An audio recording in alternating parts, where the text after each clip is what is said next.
So you can yeah. So identity.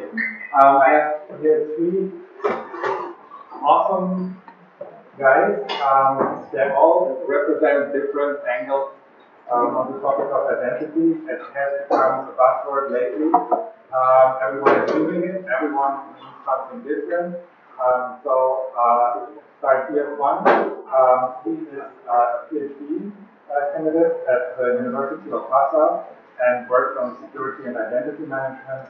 Markus has a startup in Vienna called Nanotech, and he is involved in the identity community for like a decade or so. And then we have Juan, so he's from Cooking and Code and does advisory and research on blockchain and identity. And so we just want to start with a short introduction, like what is your understanding of identity? What is the buzz out there, and how do you address this from a research analyst perspective? Oh yeah, I guess you said multiple perspectives, and I unfortunately have the IT perspective in part of the which is generally reinvent the wheel. So when they see blockchain, they see it as like, oh yeah, that's just like Active Directory, let's start our own internal private blockchain into the organization. And that's difficult. It's really, the main thing we see is them talking about permission versus unpermissioned blockchain. So the way I like to approach it regarding identity as well is, just like when networking came out, there was again in enterprise IT the cloud, extranet, intranet, etc. But no one starts off with the premise how can TCP out without identity. That's too abstract a problem to an extent. And as you see with networking today, unless you're a nuclear facility or like, there's no reason not to be connected to public networks shared to a degree. So today it's not even a question anymore how you're going to implement this. And that's the same problem with identity that we see from an enterprise perspective. They think it's just something that you install, and then we're seeing as we start UIC this proliferation of permission identity solutions, which I think are doomed to fail because the reason is it's competing standards. At the end of the day, I see the blockchain as its system identity as it should be like the underlying level networking, so not networking now, but for storing timestamp cryptographic pointers to something, be it to decentralized storage, be it to sign documents, verification systems, and decoupling the identity from any discussion of blockchain that we define to that. We all want decentralization, we want self-sovereign identity. Those should be sort of the guiding requirements, principles that drive how then our blockchain is used in the right process. Because just like I come from a networking background, just like unless you are a network team trader in New York, you will not be laying your own cables, but you will be getting high-speed, extremely private, segmented access. You can pay that day, you can do it. And that's even already today with the blockchains out there, the public ones. If we see it as the storage of cryptographic pointers hashed, then it's very easy to do all the things that you would want to do on a private network, essentially. And because public cryptography is so mature, hashing technology is so mature, well, these aren't new things. So often what I see with identity is it's a really bad question if you approach from a philosophical perspective to start with how can the blockchain assist identity? Because that's too abstracted comparing apples to oranges. Then there's this case of, say, refugee and the under-identified, so the two-thirds of the world that have under-identification. And you see ridiculous things. A lot of them are like chief identity architects of Microsoft thinking how can the blockchain assist identity? That's fantastic. But there's a lot more elements that need to be considered before we start thinking, let's have a blockchain and then let's stick on something, because anyone with an identity knows the difficulty of enrollment of identification. I think this is like a very good moment where Markus can tell a little bit. We had been at the ID 2020 workshop in New York a couple of months ago, and maybe the perspective of this stuff and the Yeah, that's also my interest. I would say this kind of identity that we used to call user-centric identity or self-sovereign identity, which comes from yourself, which is more aligned with how identity works in the real world, right? Today online, we write identity with username and password, we do it maybe with Facebook accounts, and it's just very much misaligned with how identity works in reality. René Descartes, the philosopher, he said, cogito ergo sum, right? I think, therefore I am. But today online is more like I register on Facebook, therefore I am. So I cannot, identity is given to me from someone. It doesn't come from me. I cannot put myself on the internet. I have to ask someone to put me there and store my identity. Yeah, so that's why there's interest in decentralization, like sovereign identity, both for people like us who want decentralization and freedom and not surveillance, but also for the refugees, the under-identified people who don't have papers, who have limited identity. Right? In some parts of the world we have under-identification, in some parts of the world we have over-identification. If you have sovereign identity that comes from yourself, where you control how much identity you have and share with them, that's promising approach. And the people have been working on technologies around that for a really long time, more than 10 years, or even longer. Today we have some experience and relevant technologies that can almost closer to the objective, like the solid data technology that we talked about in the previous talk, where you have a record key that is a domain name and the URI which belongs to you, and this is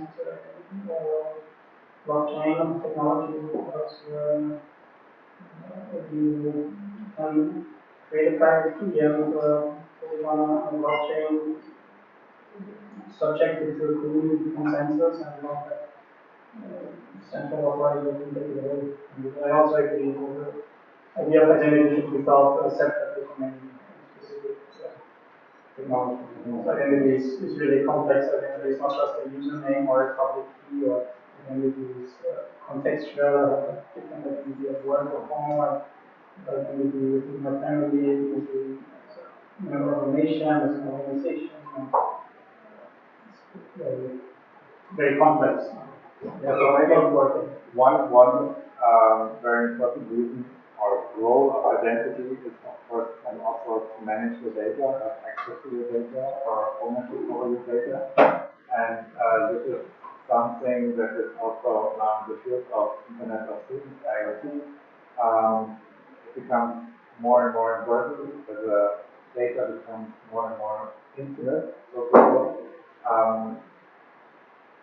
Juan is working on the security and identity management of the European Union project Agile. And maybe you tell, like from your perspective, like what are the challenges here? What are the security issues? Where can data be stored? What are the different approaches, like from like web ID or the traditional kind of media platform approach? Yeah, so I think, so I agree with the part that you say identity does not need to be coupled with a particular technology. But for example, in the case of Agile, we have this gateway that we want to enable people to plug in devices. Let's say the specific case when you have your heartbeats, monitors, or whatever is plugged into the gateway, and they might want to share it with someone else. So then when you go to the outside world, then so you have to deal with the fact that you will have different protocols for different kind of identities, and you would not want to restrict the user to say, we want to be only web identity, right? Or just put things in the blockchain. So from our perspective, the challenge there is to enable people through the gateway to share the data through different means, regardless of the identity provider. So we are plugging in things, for example, or through connectors to go to typical cloud infrastructure. We're plugging also web IDs so that people can also have certificates on the browser. Not yet, but XHTML and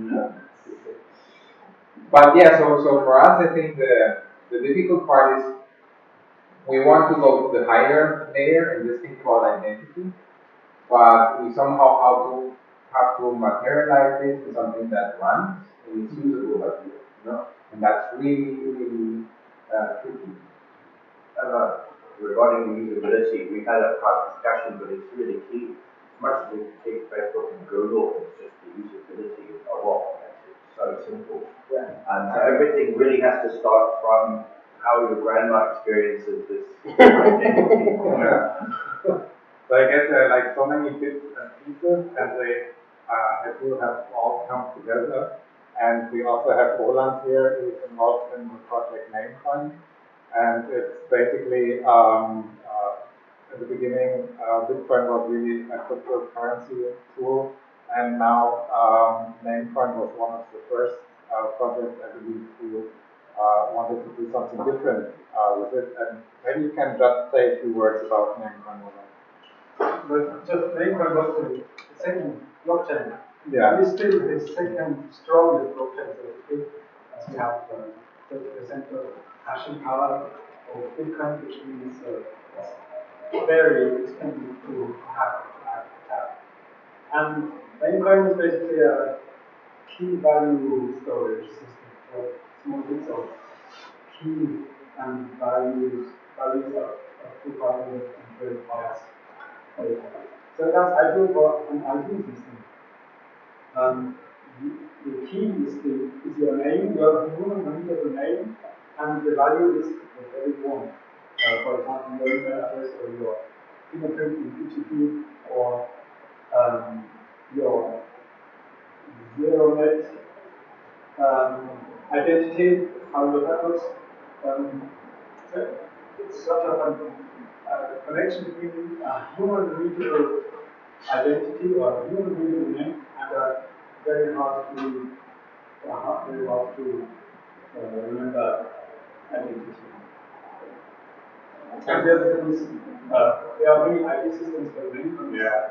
The oldest, decentralized, fully decentralized, and hardest to break, and with 5 years of code maturing. So that's how. Thank you. Regarding the hashing power, I guess we all know, energy saving. That's what worries me about Bitcoin is putting work algorithms such a way. Are they work? Are you using those cycles rather than wasting it? So you really? Well, there's Filecoin. Now, the thing is, to make it hard to attack, you have to prove something. Yeah, I understand that, yeah. And I found somebody a few days ago made a good example. If you convert Bitcoin or Bitcoin into a solar coin, so that means all the energy used for mining comes from solar power, then you have a new central bank, and that is the sun. Okay. Yeah. No, anyway, I really Any objections? I think blockchain is like one thing, for sure, but it's like a much larger kind of challenge that we have to solve. There's like the data, there's like the decentralized storage of it. We want to address the issue of like, that who provides you with an identity, and actually the question, should it not be you in the first place to issue your identity, and then you create like kind of a system that gives you reputation and all kinds of relationships that support this. So where do you see this? I would say, I'm sure, I'm sorry, I'm not sure if this answers your question. Just one thought I had about this requirement or desirable property to separate concept of identity from any specific technology. Yeah, totally. There are many different blockchains. Right? There's Mainpoint, there's Ethereum, there's Bitcoin, there are lots of others, and if you don't want to build an identity system, if you want to last and be resilient, you don't want to be relying on any single technology. So there's some work happening right now. I'm trying to separate that. There's something called the idea of a DID, a decentralized identifier, which is basically a number that you just create. You can put it on different blockchains, and maybe one of them breaks at some point. You can use it at all. The Bitcoin blockchain is based on an cryptographic algorithm, which is sometimes suspected of not being entirely secure because it's recommended by National Institute for Standardization in the US, which is proximity to the US government, and so on. So basically, you want to work on ways of migrating from one place to the other, where I might do the Bitcoin blockchain, but then I might do it somewhere else. And there are many things to consider. So it takes us back to the user experience question. How do you explain that? Today, if I use my passport, if I use my bank card, there's always someone I can go to and get it back. But if I register myself with a private key on the iPad, and then I can move it from here or there, I lose it. There are all sorts of questions. You have to think about recovery and things like secret sharing and escrow and things like that. Yeah, that's a really good point. Yeah, that's my point. How do you have good private key management that's decentralized without insider, with insider abuse? Right? Or there are many times when, in case of emergency, you have to transfer your identity access to someone else or get it back. Then you probably know better, like we discussed some sort of Bitcoin sort of multi-key escrow stuff, and I did an equivalent to that. Where we speculated on, say we give two family members access, plus it's just like a government to something, and it takes those three together to agree, for key recovery. I don't know if anyone is a bit more mathematical in mind. Has had any experience in those kind of solutions? Because for me, that always seems the key thing is private key management. Yeah. We can do that on Ethereum without any mathematics. So we can just write a program that says, if this key or that key or that key or that key all agree, then we get everything. Yeah, it exists in Bitcoin as well. I just wondering if you think that's a good idea, a good You can also add, on Ethereum, you can also add additional conditions like the key was not used in 1 month because it was, lost or whatever. Awesome. Any more questions on identity from you guys? Yeah, I was interested, you touched briefly on people that are unidentified and refugees in particular, which is obviously a big topic here in Germany and Berlin particularly. Could you just elaborate a little bit on that and what kind of possibilities exist with the work that you do to... I was at a panel and discussion where there's some work being done on that. But I like it, again, taking a philosophical sort of the validity of internet perspective. We cannot examine technology in isolation. So the problem of refugees being under-identified is a whole host of structural, geographic, and political problems. And there are some people thinking, we just put it on the blockchain. And I'm thinking, fantastic, maybe if we eliminate the causal things that cause them to be under-identified and escaping from a war-torn area would probably be a starting point. But there's been a lot of, I spoke to someone who's doing a bank because of the KYC requirements for banks. Lots of these refugees can't open bank accounts, obviously today's world you can't open a bank account with free stuff. So it was a form of like allowing them to use a form of prepaid visas issue to them, and using the blockchain stuff as well as an underlying platform. And gradually, as they got more identification, then they were able to expand more features, say they change the job and expand things like that. Yeah. And maybe a double question. Do you think humans should be allowed to lose their identity or change their identity? Absolutely, that's the terrifying thing of blockchain to a degree. Again, like as the internet was supposed to be free and now it's enough to form. It's like blockchains are decentralized and now we have definitely. I mean, identity is often, has often been weaponized in history. It's been used against vulnerable people. It's the story of the role of IBM during the Holocaust. And stories about how the extermination of the Jews was much more efficient in the Netherlands because there were more records, there was more identity. Today I heard someone at the IDEA 2020 conference in New York at the UN, someone talked about Boko Haram group in Nigeria, and they call them the identity thieves of Africa. So they kidnap people, and the first thing they do is the passports, they get them in the so they suppressing people. Yeah, but also, so if you go to the other extent and you remove identities, then you also have an issue with the enforcement, and that's because when you have something that is secure and something that allows for anonymity, then it can be used for absolutely anything, so, and that's something that is also like a separate topic on its own. If you think like, if you provide, so I personally do not agree with this, but there was an interview, for example, for the developer of an app that is basically completely anonymous, and when he was interviewed, they were asking him like, people doing terrorist attacks are using your app, so you are to some extent responsible. How do you feel about that? Mm-hmm.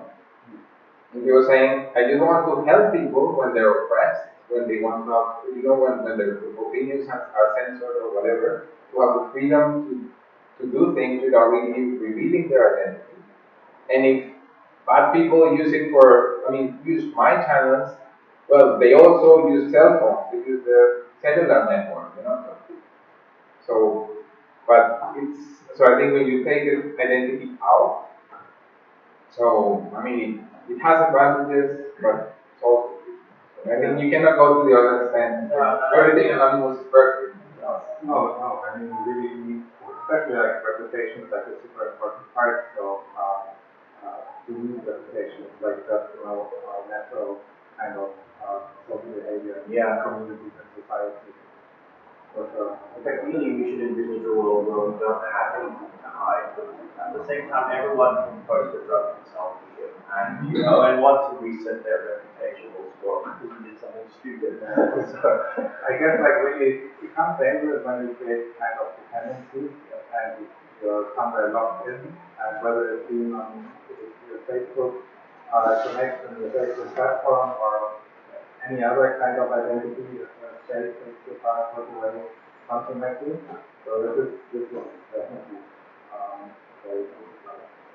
Markus, by the way, is giving tomorrow a workshop on identity in the blockchain. So if you are interested in the topic, so this is your workshop basically. And so